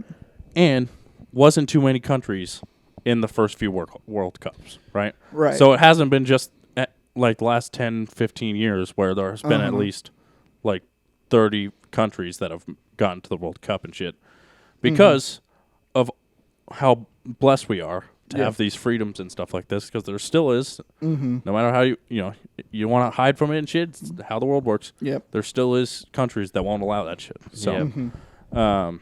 Another funny thing on how they talk about, whatever they want, climate change or equal pay, and there's all these other countries of women that want to play soccer and shit, and they're like, we can't even fucking vote or whatever, you know what I mean? Yeah. Shit like that. So they're like, they probably look at them just like, you guys are fucking idiots over there in the West. Yeah. I mean, yeah.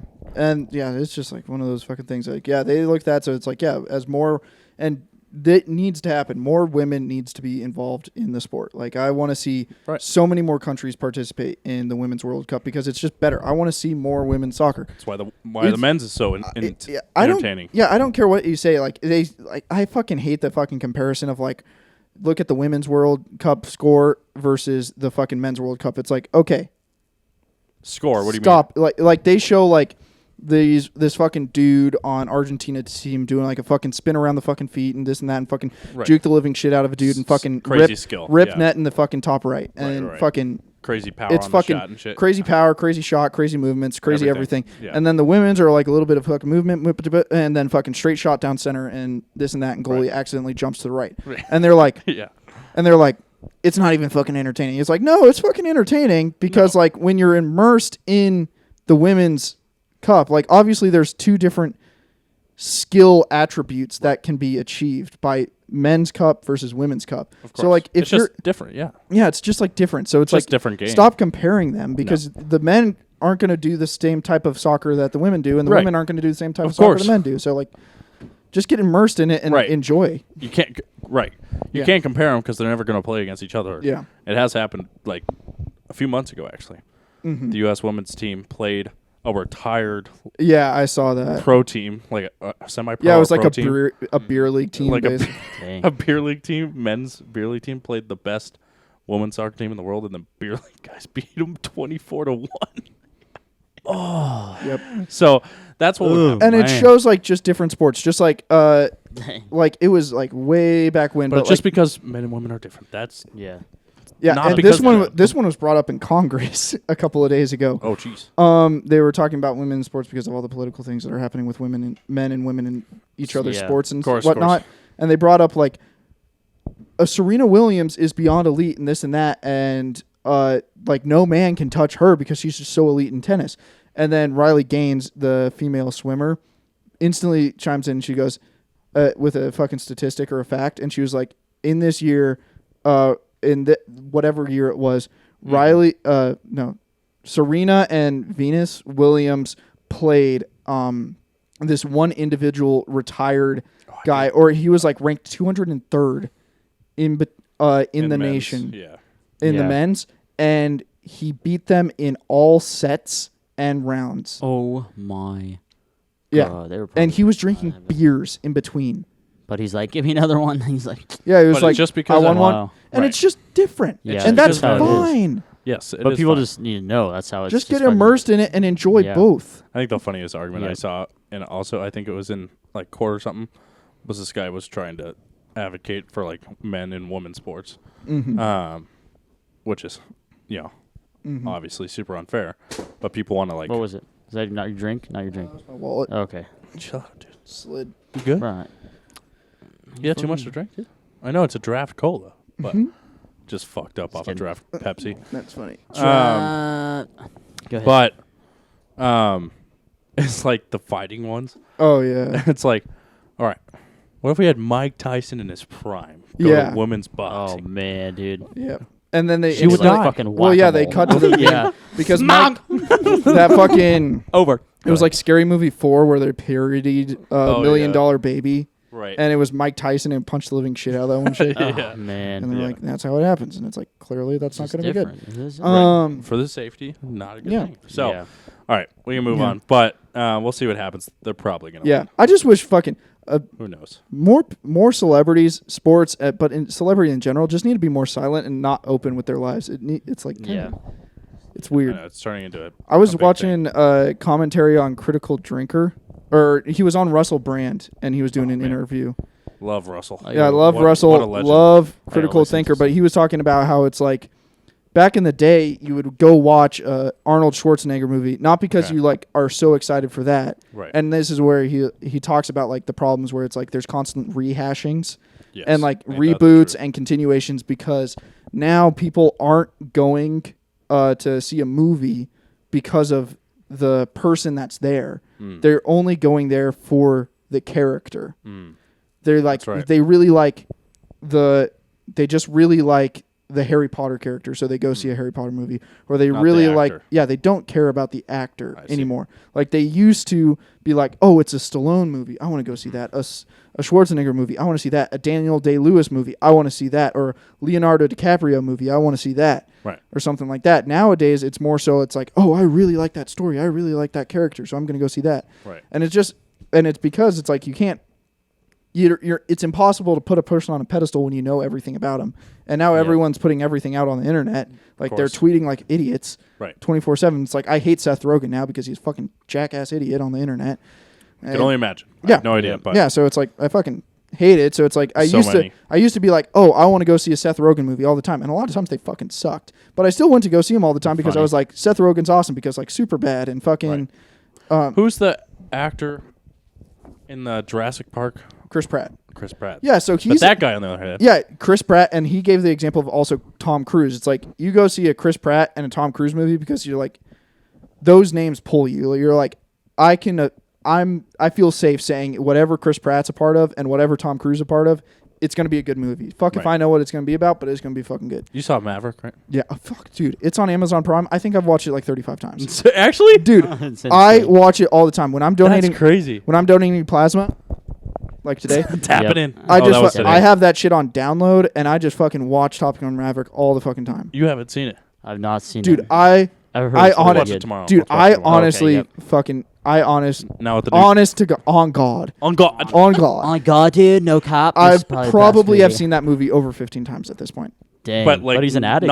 Not like exaggerating at all. Like legit. Not legit. Yeah. Oh my God, that's crazy. That's cool. Every single. But it's that good though. Yeah, it's so good. Fucking amazing. It is so good actually. I haven't seen the. I was so impressed. I saw it in theaters. It's so good. Very impressed. So fucking good. I haven't seen the original. Jeez. Yeah. I think that's also on Amazon.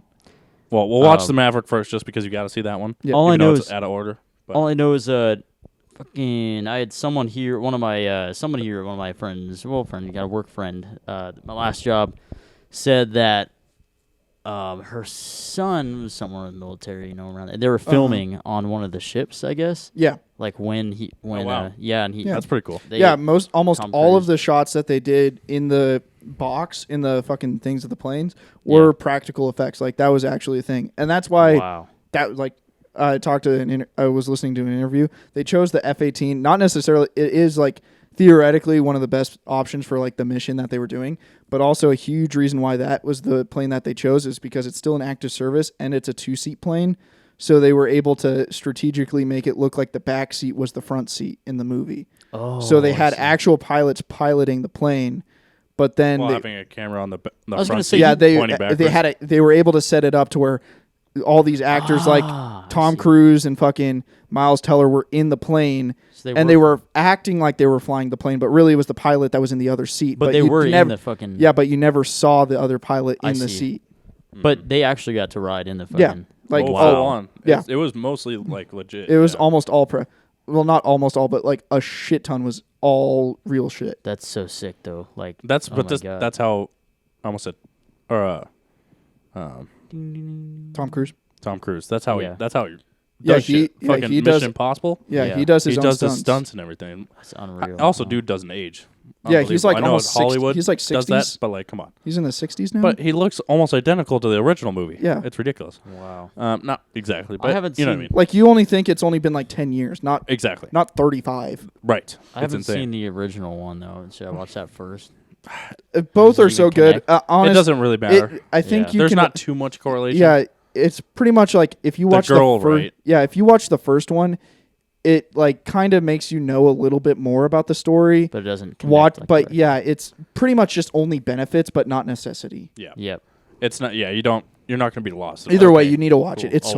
We'll watch it tomorrow. It's so good. Fucking good. It's so good. I've been meaning to watch it again. But yeah, it's like that's like and it just came out. Yeah, it's like if a Tom Cruise movie comes out, I'm like, I think I'll probably want to watch that because I know it's going to be good. Same with Daniel Day-Lewis. Same with Leonardo DiCaprio. Same with Chris Pratt. Hardcore. Yeah. Tom Cruise. Have you heard him directing like like audio tapes of him directing people? Yeah. No. He was he wasn't the director, but he was an executive producer. Yeah. He made almost the whole entire cast of Maverick fucking kill themselves. Yeah. Because there was there was a Hardcore. beach scene where they were doing some shit on the beach, so obviously you have to be muscle toned and greasy so that way all the girls go yeah, they're like, oh my god. Right. Oh my god. Yeah. I did too. Yeah, I mean I did too. Fuck, that's fucking good. Yeah. But they filmed it early on in the process, so that way they didn't have to keep up this like fucking Greek god physique. Right. Because that's like near to impossible to keep up. Like that's like eating lettuce and fucking 2 tablespoons of peanut butter a day and then working out 6 hours. Right. It's just unfeasible to maintain. So they planned it on doing early on, so that way they can get it over with. And then for the rest of the shoot, they're going to be in like pilot jumpsuits, so it's like you don't really need to care as much. But Tom didn't like how it was filmed the first time. He didn't think it was good enough. So after the whole entire cast went out to celebrate at a bar and eating greasy ass burgers and fries because they finally don't have to have that fucking stupid diet to maintain Greek god status. He was like, "We're reshooting it in 3 weeks. Fucking keep good." Oh, and they were like, no. Like I bet some of those actors did some bulimia just so they didn't have to fucking work as hard. Yeah, he's legit hardcore. Cares about the craft. Yeah, that's cool though. That's passion. Yeah. Last thing, and you don't hear him talk much on the internet. No, he doesn't. Crazy. Yeah, no, that is crazy. Low key. He's old school. It's crazy how it works.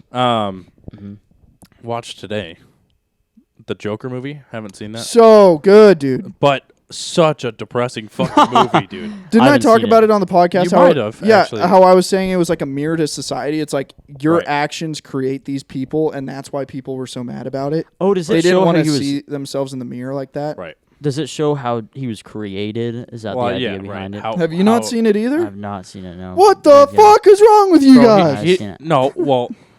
He also hasn't seen both fucking Top Guns. But also, he didn't see the fucking Heath Ledger fucking... You haven't seen Dark Knight? Yeah. He watched like the second half of it when Marin and I were watching it. I've never been into... I haven't always been into a lot of action movies. Well, good thing the Joker isn't an action movie. That's a fucking... It's not. That's a psycho... like a psychological... Crazy ones, yeah. Super psychological. That's like a psychological drama fucking masqueraded as a comic book movie. Phoenix was incredible. So good. It makes sense that he won the best actor for that. Incredible. I'll watch that. I'll watch it. It is like On Netflix? he literally looks insane. Yeah, what you watching on? HBO. Okay. Oh, okay. But literally insane. Like he literally looked fucking nuts. Yeah, he Did was such so a good job. good. It was incredible. Yeah. He was incredible. I mean, it's basically a rehashing of Taxi Driver, but yeah. It was a hard Have you seen watch. Taxi Driver? I think I have. With Robert De Niro? I've heard of Yes, that. I'm pretty sure I have. Yeah. I'm pretty sure I have. I'd have to see it. Martin Scorsese movie. So. Yeah. Yes. Yeah. Mm-hmm. Anyways, hard to fucking watch. My Yeah. God. It is but it's because it shows a lot of real shit. So Yeah, it's a mirror to society. It's like I think also you being a fucked up person makes even more fucked up people. right. It just, Yeah, I want to see that. It sounds how interesting. the world works. Yeah. But also I think I was expecting like the new Batman movie. Yeah. That's what I was kind of expecting. What this one would be like. Yeah, the one with Robert Pattinson. Right. I haven't watched that yet. Oh, you haven't? No. It's good. I liked it. It was better than I thought because I'm such a fucking like the Dark Knight fucking Fanboy, trilogy. yeah. I fucking love that trilogy so fucking much. That was a good trilogy. So good.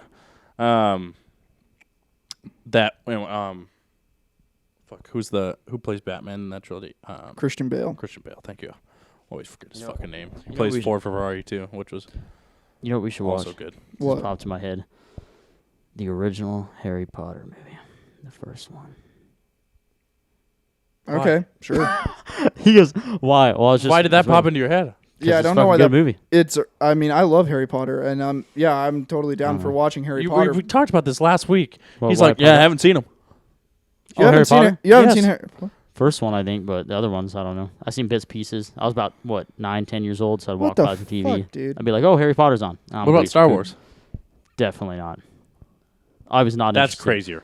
That's crazier than Harry Yeah. Potter. I Come was on. in a weird way. I just was not into action movies when I was young. Bro. I don't know.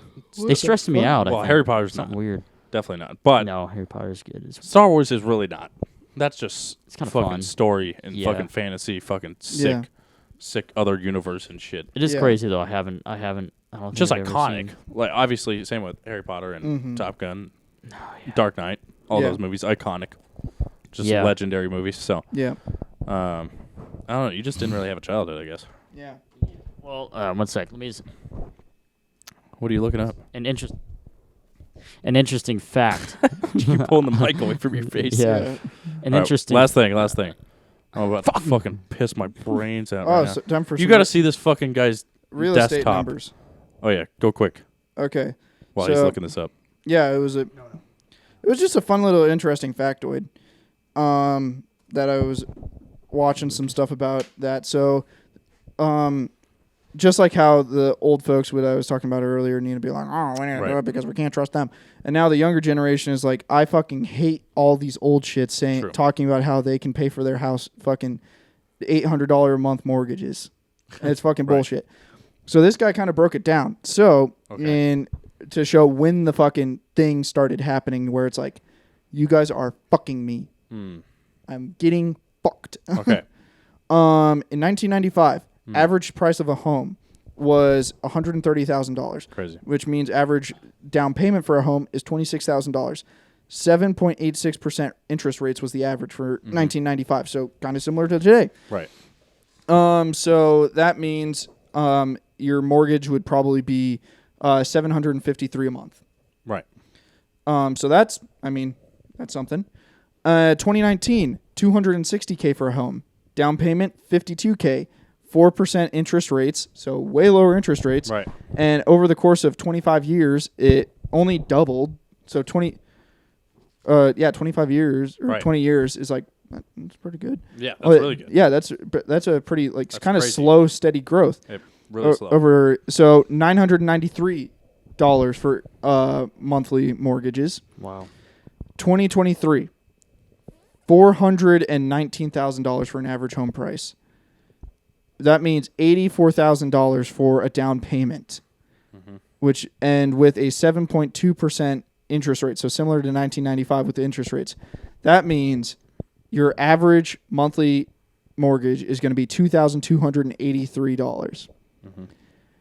Now, where it gets fucking stupid Oh, boy. is the average salaries.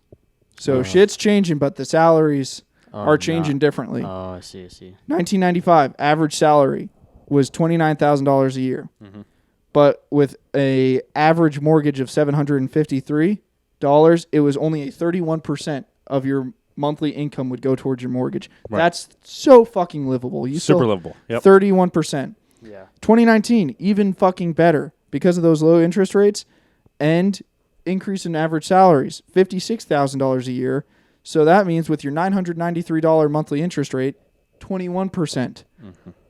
Wow. Insanely You good. can Insanely. sneeze and not give a fuck. Right. Super You good. should not even. It's not even consideration at that point. It's like, of course I'm buying a house. 21%. I can That's fucking. great. I can take 21% of my income and fucking put it towards a house. That's not hard at fucking all. I'm fucking doing that. That's a fucking great decision. 2023. Still the same average salary, $56,000 a year. The salary average has not changed.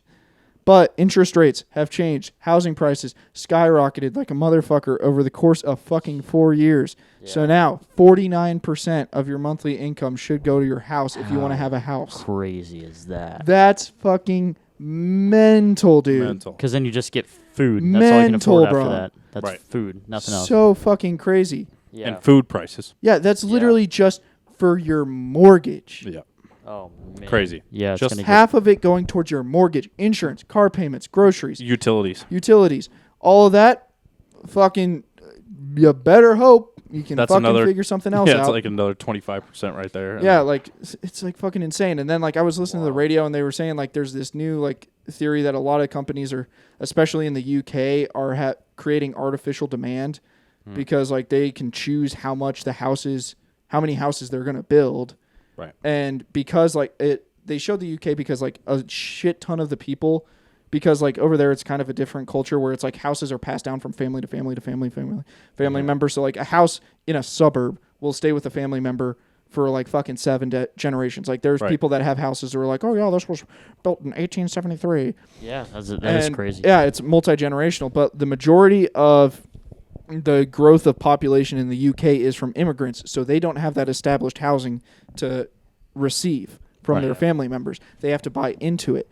So there's a giant fucking demand. So they're artificially making a minuscule supply, so that way the demand far exceeds the demand. Right. So then they can pretty much skyrocket home prices like a motherfucker in the UK. Yep. And there's nothing they can do about it because it's like the government can't force them to do that. And then all they have to do is shit out the most cheap, quick fucking sell of a house, like horrible fucking building standards, just barely passing, and it's going to fall apart in 2 years because they know there's such a demand. Anything they make, no matter how fucking dog shit it is, it could be a fucking wet paper towel in the fucking rainstorm. Yeah. And they know if some motherfucker's going to spend a lot of money on it because they need a house. True.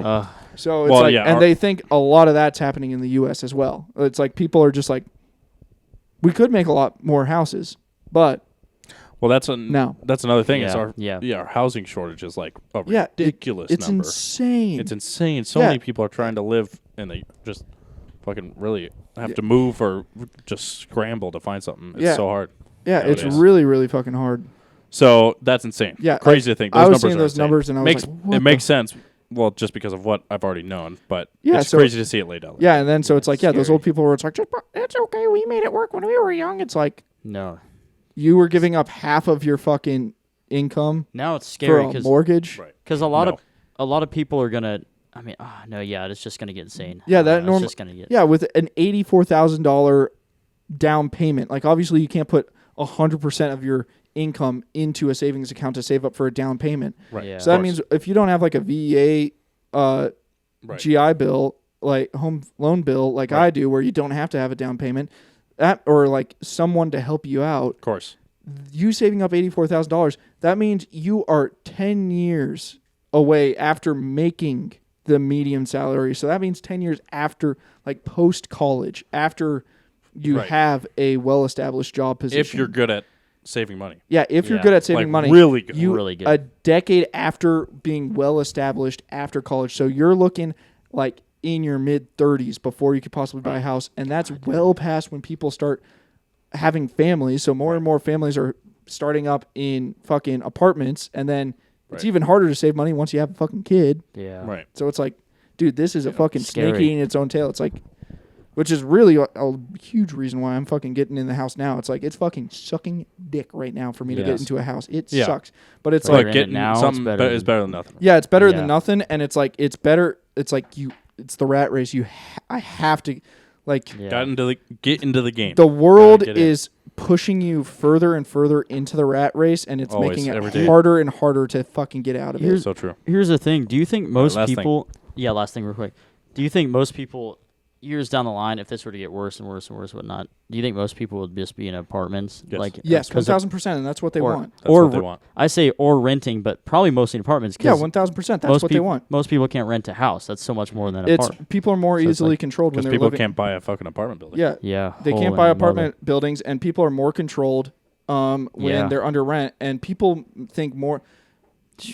And then, like, certain political values get implemented on how you live, and that's just a proven fact. Like, when you're rural and you have a farm and you have to take care of yourself, you lean one way because it is you. So you want to have a political atmosphere that supports self-governance because you already are self-governed. You don't rely on anything to take care of you. You pay your mortgage, you pay your ranch bill, you do this and that.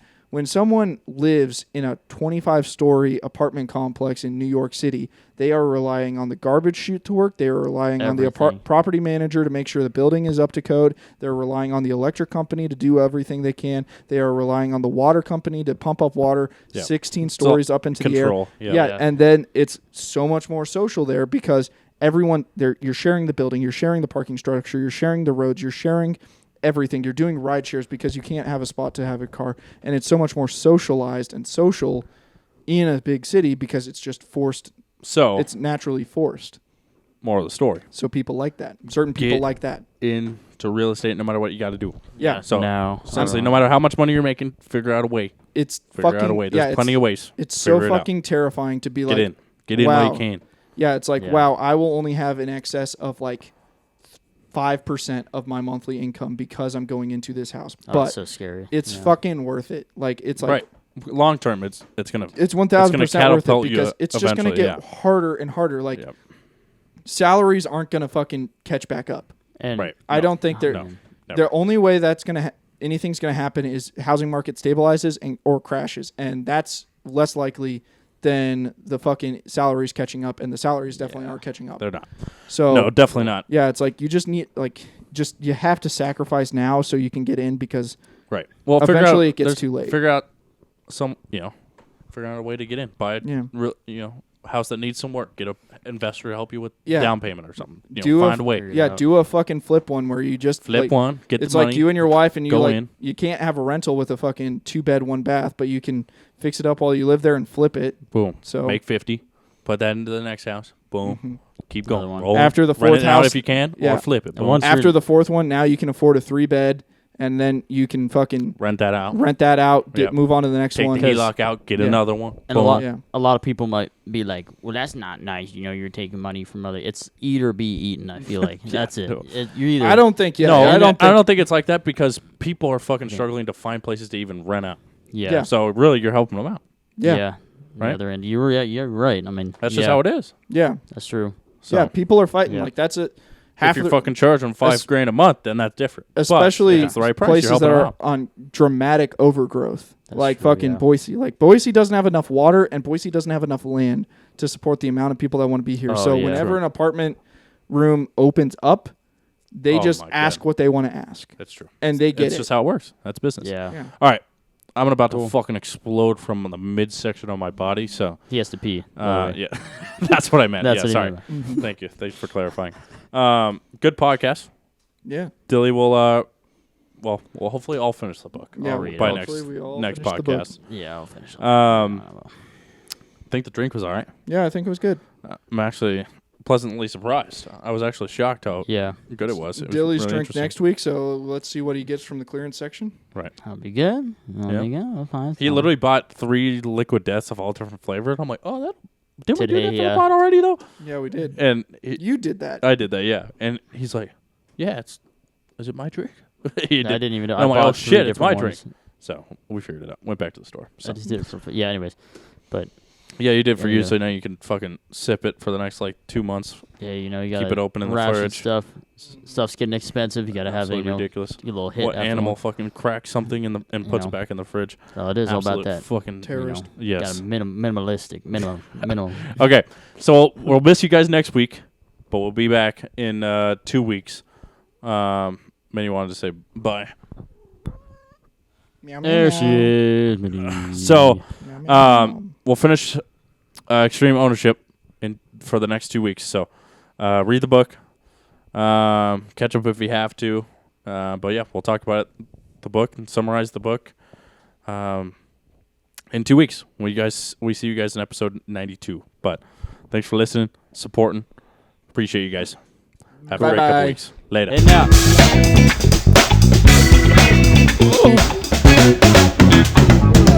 It'll piss so fucking bad. Oh, on God.